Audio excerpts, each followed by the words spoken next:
don't know exactly where it is, you will flip back and forth and you'll think it's not in my Bible.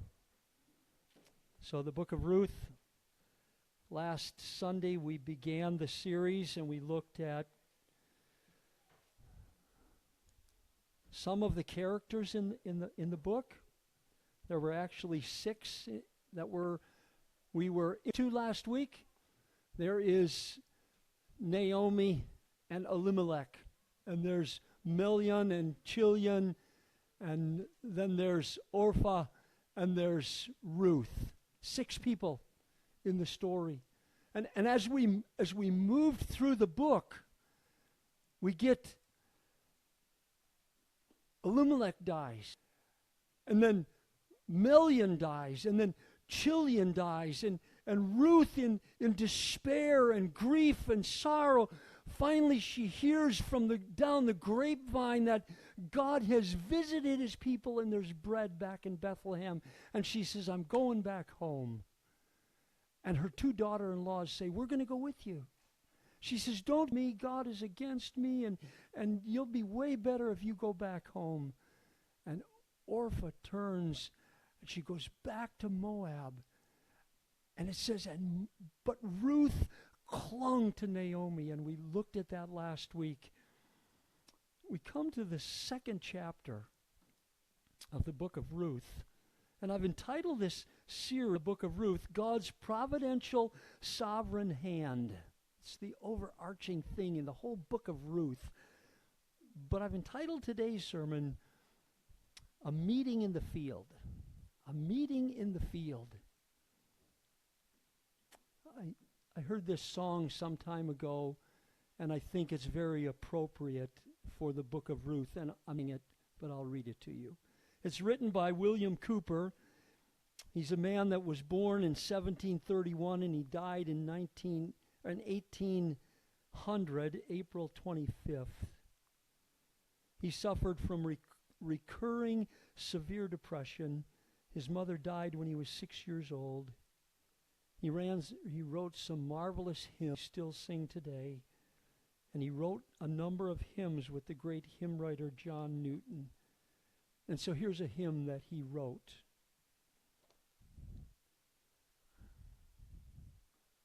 God moves in mysterious ways, his wonders to perform. He plants his footsteps in the sea and on the storm. Deep in unfathomable minds of never-failing skill, he treasures up his bright design and works his sovereign will. Ye fearful saints, fresh courage take, the clouds ye dread so drear, that ye much dread, are big with mercy and shall break in blessings on your head. Judge not the Lord by feeble sense, but trust him for his grace. Behind a frowning providence, he hides a smiling face. His purpose will ripen, unfolding every hour. The bud may have a bitter taste, but sweet will be the flower. Blind unbelief is sure to err and scan his work in vain, but God is his own interpreter, and he will make it plain. The song by William Cowper, God Moves in Mysterious Ways. I think we have seen this already in the book of Ruth. God uses catastrophes to get his plan in place. I want us to look in chapter 2 at 3 characters. We add a new person to the story. Remember last week we talked about the Bible is filled with stories, and so this is a story, and he, like Clendon when he writes his book, he adds another character, and you begin to get sucked into the story. Let's read chapter 2. It takes about 5 minutes. Chapter 2 of the book of Ruth. Now Naomi had a kinsman of her husband, a man of great wealth, and a man of the family of Elimelech, whose name was Boaz. And Ruth the Moabitess said to Naomi, "Please let me go into the field and glean among the ears of grain after one in whose sight I may find favor." And she said to her, "Go, my daughter." So she departed and went and gleaned in the field after the reaper. And she happened to come to the portion of the field belonging to Boaz, who was of the family of Elimelech. Now behold, Boaz came from Bethlehem and said to the reapers, "May the Lord be with you." And they said to him, "May the Lord bless you." Then Boaz said to his servant who was in charge of the reaper, Whose young woman is this?" And the servant in charge of the reapers answered and said, "She is the young Moabite woman who returned with Naomi from the land of Moab." And she said, "Please let me glean and gather after the reapers among the sheaves." Thus she came and has remained from the morning until now, and she has been sitting in the house a little while. Then Boaz said to Ruth, "Listen carefully, my daughter. Do not go and glean in another field. Furthermore, do not go on from this one, but stay here with my maids. Let your eyes be on the field which they are reaping, and go after them indeed. I have commanded the servants not to touch you. When you are thirsty, go to the water jar and drink from what the servants draw."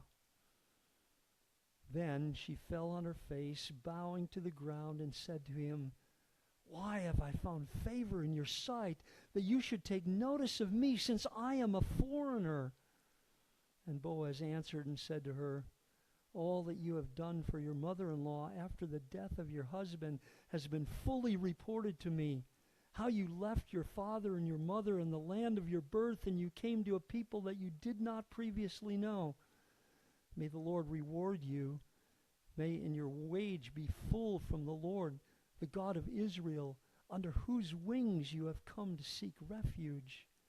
Then she said, "I have found favor in your sight, my Lord, for you have comforted me, and indeed have spoken kindly to your maidservant, though I am not like one of your maidservants."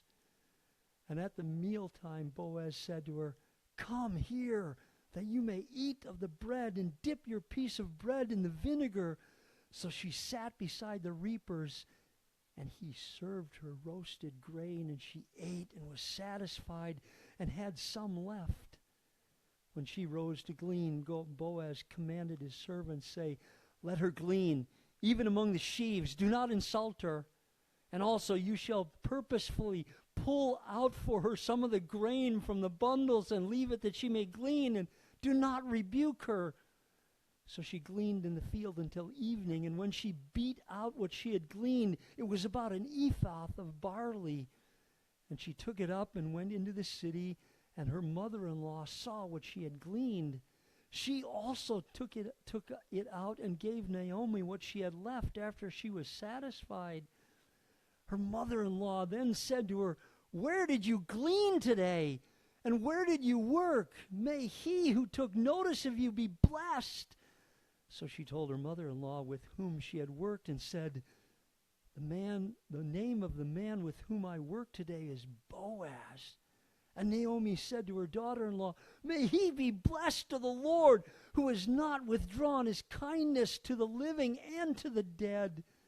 Again Naomi said to her, "The man is our closest relative. He is one of the closest relatives." And Ruth the Moabitess said, "Furthermore, he said to me, 'You should stay close to my servants until they have finished my harvest.'"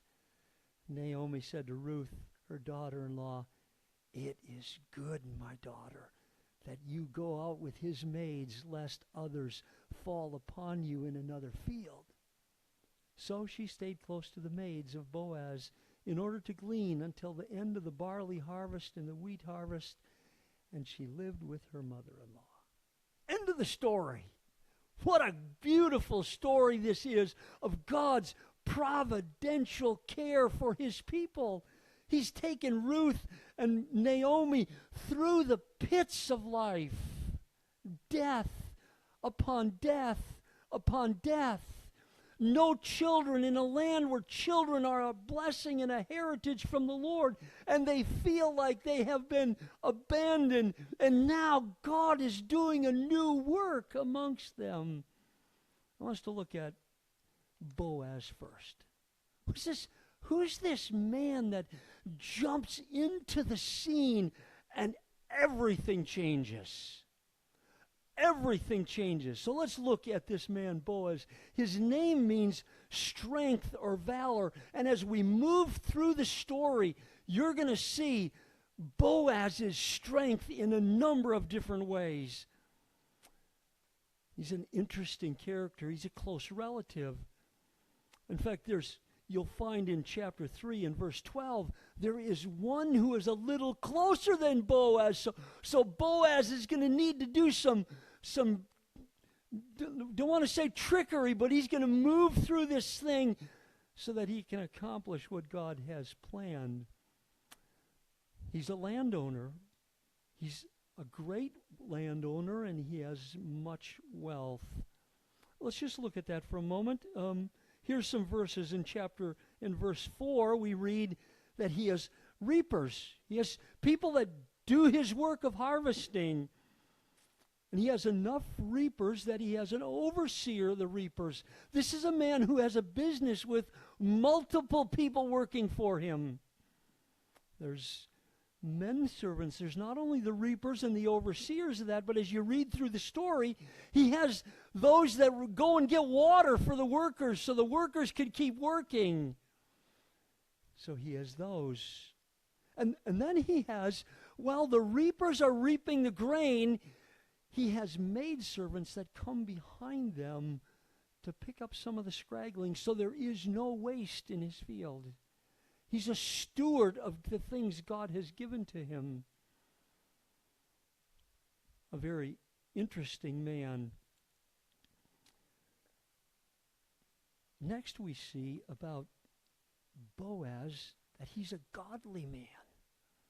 All of you probably have worked for someone at some time.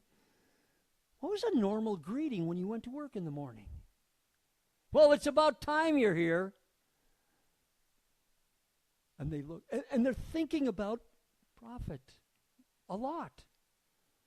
I can say that because that was my case. It was all about getting the job done and being profitable and all of that. And look at Boaz, what he does.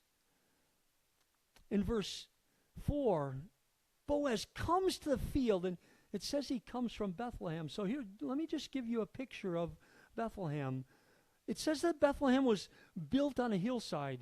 So you have Bethlehem, little town of Bethlehem. We sing about it at Christmas. Jesus was born in Bethlehem. David would be born in Bethlehem. Boaz is a resident of Bethlehem. He probably has a home in the town. And so it's built on a hill. As you come out of Bethlehem, on the hillsides are the vineyards and the olive groves and whatever else would grow on the hillside. And as you move along, you will come to a valley, a rich, fertile valley, and in that valley would be all of the fields. Unlike our day, we have fences, and this is my 40-acre plot. That wasn't the case. In this large area, you would have little sections in there which would be marked out by stones. This is Boaz's, and this is Charlie's, and this is Bill's. And Boaz comes out of Bethlehem to check on the harvesters. And he comes to his workers. And notice what he says in verse 4.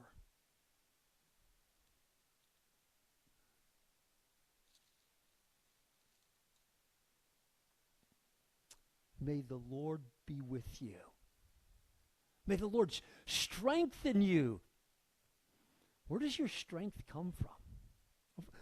Is it you that provides your strength? Are you the one who, I ate a big breakfast and now I can go do the work?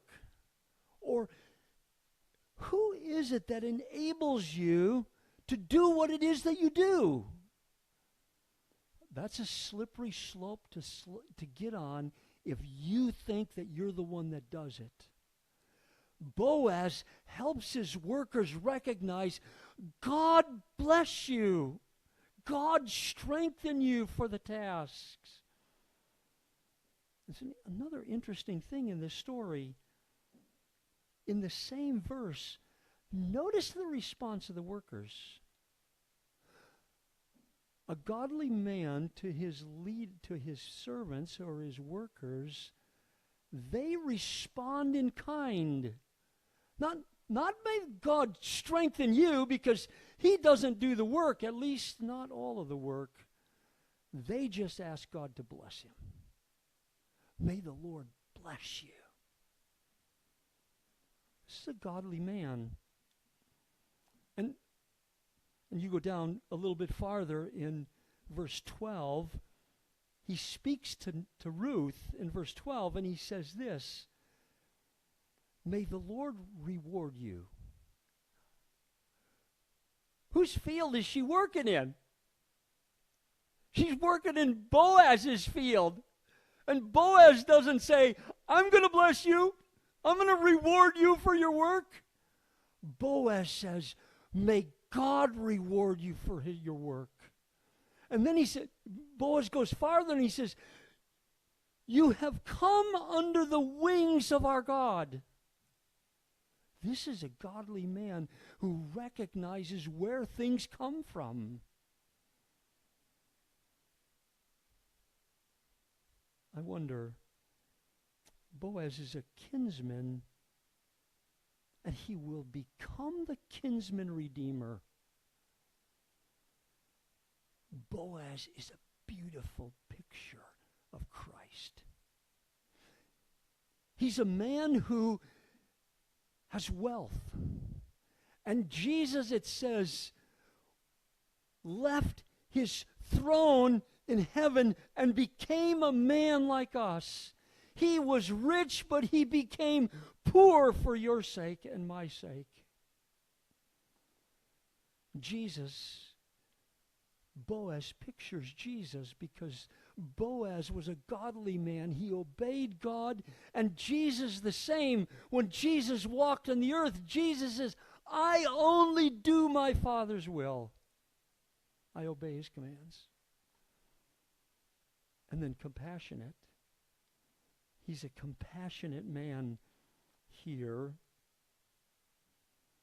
Notice in verse 9, Ruth has a need. When you're thirsty, Ruth, there's a well over there by the city. Go ahead and you can go over there and get a drink. No. Boaz says, just go to the little hut, and you can drink the water that my servants draw. He cares for her. And then, here's an interesting thing in verse 13.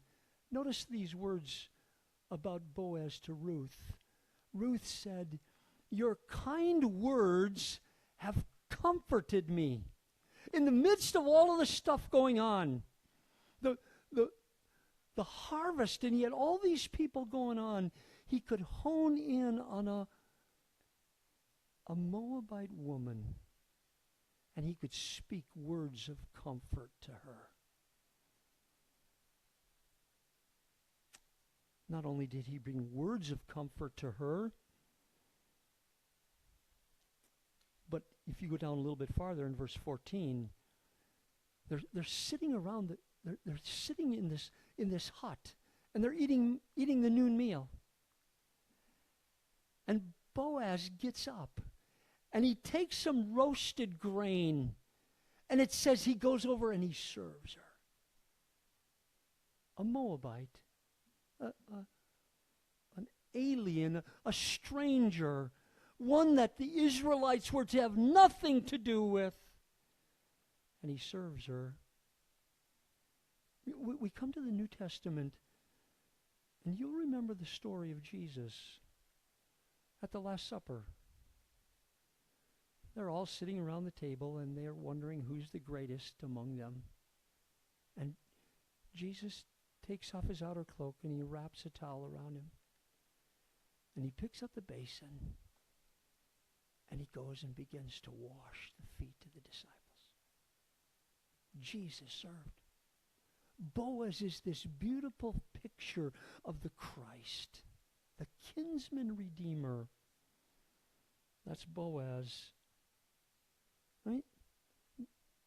How is it that, I ask this question of myself, how is it that Boaz got to the place where he was? Do we know about Boaz? You remember the story, and we're going to do a little backtracking here. The children of Israel were to cross the Jordan and go into the land of Canaan. You remember the story, and there's this huge city. It's the city of Jericho, and the spies go in and they spy it out, and they go up to a lady who has a house in the wall, and her name is Rahab. And she welcomes them in, and she hides them, and then she embraces the faith of the Israelite God. As they leave, they tell her, put this scarlet rope down your wall window when we come in, and your family and you will be saved. Days go by, weeks go by, Israel marches around the city. The walls fall down, except for one chunk. Rahab's chunk. The war's over. City's burnt. Joshua tells the spies, go in and get the woman. They bring the woman out. It says she lived with Israel. In Joshua chapter 2, I think it is. Until this day. Well, there's a man in Israel from the tribe of Judah. His name is Solomon. Not Solomon, but Salmon. And he one day has eyes for Rahab. She's the harlot, remember? The prostitute. He marries her. And eventually they have a son. And they name his Boaz. Boaz. The outcast, the Canaanite woman that was drawn in from outside of the camp of Israel, and God redeems her. She's part of the lineage of Christ. And they have a son named Boaz, and he grows up, and he's of the tribe of Judah. And one day he's out in his field, and he sees a Moabite woman. And he, like his dad, falls in love. Love at first sight with those that you don't have any dealings with. But before we go there, we need to look at Naomi. So let's back up a little bit. So there's Boaz. And you get a little bit about Boaz. So when you hear about him being a godly man and a compassionate man and a man who speaks kind words, you know about his story, and that's part of it. Now let's back up and look at Naomi. Last week we talked about Naomi, who had gone through difficult things, and despair and discouragement had come upon her. And depression, basically. She could see no good no matter where it was. It all evaded her. And she's in her hometown of Bethlehem. And I think she's still in despair. I really do. When you read these words in verse 2, the Ruth the Moabitess said to Naomi, please let me go to the field to glean. What's that? The mother-in-law says, we're not going to go beg. Poor people do that. Aliens do that. Foreigners do that. Strangers do that. We're not going to do that. And Ruth says, Mom, we need food to eat. Please let me go. You picture the interchange. Finally, Naomi, and if I can, would say this, okay, go ahead and go. I like what Naomi says when she begs to go. I want to go glean from the ears of grain after one in whose sight I may find favor.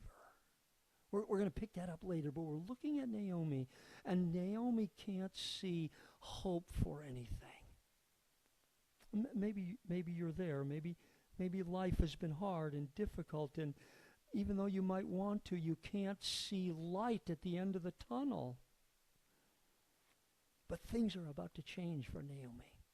And I hope they are for you if you're in that place.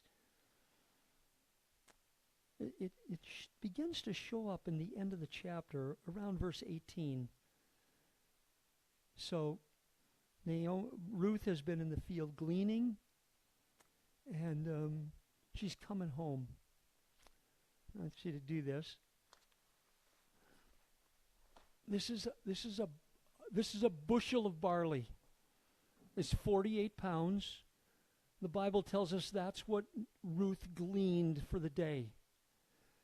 She walks from the barley field up the hill into the town, and probably after working all day, sweaty, dirt on her face.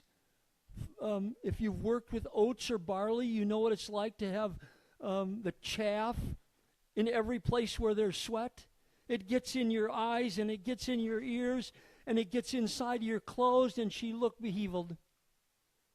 And she comes home. She's walking down the street. And listen to these words. And she took it and went into the city, and her mother-in-law saw. Underline that word saw. For the first time in days or weeks, Naomi opened her eyes and she saw something. The blessing of God. We have food to eat in a land where there was no food, and now there's food. And she looked and she saw for the first time. I take it that what began to happen is the scales on the eyes that prevented one from seeing God's goodness began to fall. And she saw. Notice her tone of voice. Then she took out what she had and she gave it to Naomi. You read that, and unless you go back in the story, remember when they were sitting around the table in the middle of the field and eating the roasted grain, and she had leftovers?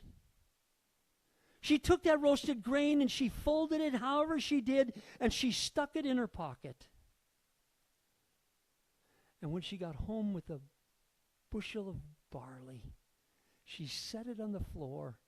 She reached in her pocket, and she goes over to Naomi and she unfolds it. Here's what we had for lunch, Mom. And she starts to eat the roasted barley. God opens her eyes to see.